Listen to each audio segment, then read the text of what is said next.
Hello friends, welcome back to Quantum Tech Lab. I'm Luna and today I'll guide you how to see blocked numbers on your Samsung Galaxy S26. This is a handy feature if you want to manage or review all the contacts and numbers you've blocked on your phone.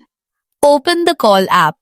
This app is the central hub for all your calling activities, including making calls, receiving calls, and managing call settings. Once you're in the app, see the top menu bar and tap the three-dot menu symbol, sometimes labeled as More. This will open a drop-down menu with several options related to your call settings. Now, tap on Settings.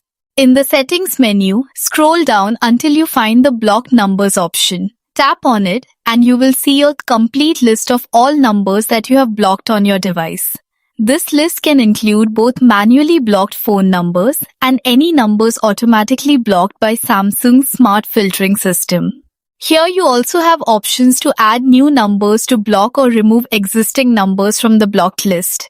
This feature ensures you stay in control of who can reach you while keeping unwanted calls away. Thank you for joining Quantum Tech Lab, where we make technology simple, practical, and easy to follow.